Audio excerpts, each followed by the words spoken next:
News کا تدارک کس طرح کیا جا سکتا ہے. باقی الیکٹرانک اور پرنٹ اب دونوں بڑی عام چیزیں, اسے انکار کیا نہیں جا سکتا.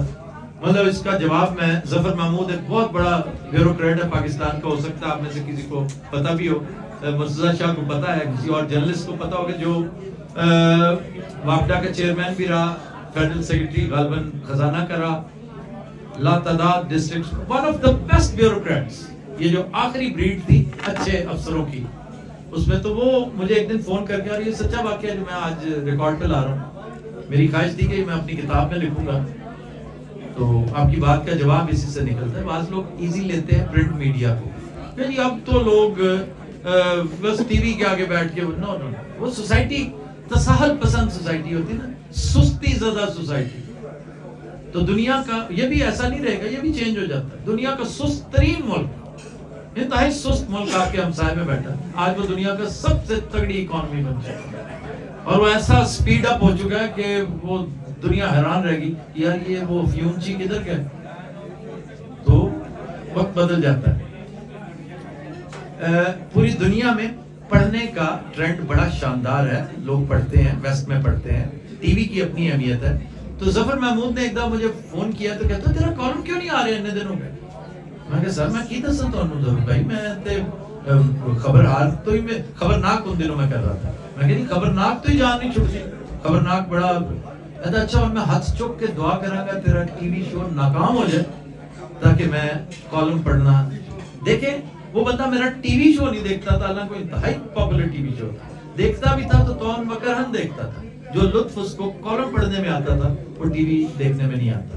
تو دونوں کا تقابلی جائزہ تو آپ کو سمجھ آ گئی کہ اپنے اپنے گاہک ہوتے ہیں ہر چیز کے. دوسرا حصہ کیا تھا آپ کے پاس؟ Fake news. فیک نیوز ایک ایسی بیماری ہے میڈیا میں جو ہمارے ملک میں بیسیوں بیماریاں ہیں, بلکہ سینکڑوں بیماریاں ہیں ہر فیلڈ میں.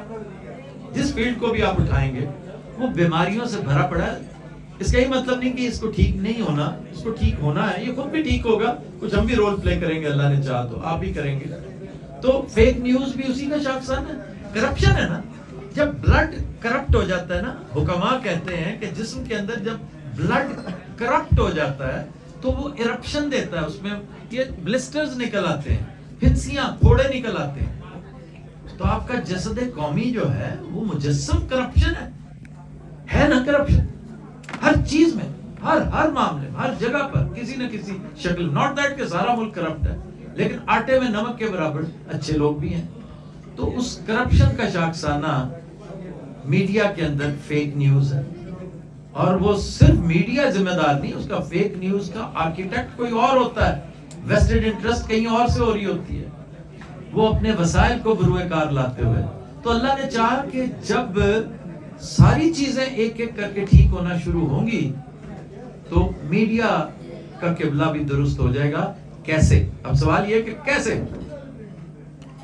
یہ کہہ دینا تو بہت آسان جی, یہ بھی ٹھیک ہو جائے گا انشاءاللہ تعالیٰ. ٹھیک میرا انشاءاللہ تعالیٰ نہیں, ہمیں اگلا ایک سٹیپ کیا اٹھانا ہے. ایک سٹیپ آپ نے اٹھانا ہے, اور وہ ایک فیک نیوز ہی نہیں, آپ کی لاتعداد چیزیں, جتنے سوشل ایونز ہیں, آپ کا جہیز ہے, آپ کی خود سوزیوں کے نام پر لڑکیوں کے ساتھ جو ظلم اور زیادتی ہوتی ہے, آپ کے ہاں جو غریب کا استحصال ہوتا ہے, آپ کے ہاں جو لاتعداد crimes against society and humanity commit کیے جاتے ہیں, پیپل گو اسکاٹ فری. وہ ساری کی ساری چیزیں جب ٹھیک کیسے ہوں گی کہ آپ قوانین پر عمل درآمد شروع کریں گے. یہ ایک فارمولا ہے. جتنے قوانین آپ کے ہاں ہیں, دنیا میں شاید ہی کوئی اور ملک ہو کہ جس کے اتنے قوانین, ہر چیز پہ 3 قوانین چاہیے, آپ کے پاس 9 قوانین ہیں. عمل درآمد کسی پہ نہیں ہوتا. اپنے قانون پر عمل درآمد شروع کریں. یہ میں کیوں کہہ رہا ہوں, میں پچھلے 2 سال سے ایک ایسے ملک میں رہ رہا ہوں جو سراپا قانون ہے, اور وہاں قانون سب کے لیے ایک ہے, اور جتنی سیف لائف میں وہاں دیکھ رہا ہوں اور اس کے اثرات مجھے وہاں نظر آتے ہیں, آپ یقین کیجئے مجھے دنیا کے کسی خطے میں نظر نہیں آتے. تو صرف قانون پر عمل درآمد کروائیے. لائبل کا قانون بڑا تگڑا ہے آپ کے یہاں, کبھی اس پہ غور کریں نا. لائبل ایک چیز, ایک آپ نے پڑھا ہوگا, آپ اس کے اسٹوڈنٹ ہیں, لیکن دیکھیں کہ وہ کتنا تگڑا ہے. وہ دوسرے کو اپنی ساری جائیداد سے محروم کر سکتا ہے، اس پہ حضرامندی کوئی نہیں کرتا، سنتا ہی کوئی نہیں، گوڑتا ہی کوئی نہیں اس کو. بس ایک کیس ہو جانے دے، جس دن تگڑا کیس ہو گیا. اور مثال کے طور پہ میں اپنے شو میں ہمیشہ کہتا ہوں، آپ سب میرا شو بہت سے آپ میں سے فالو کرتے ہیں، پپو مرڈر کیس، یہ یاد رکھیے گا.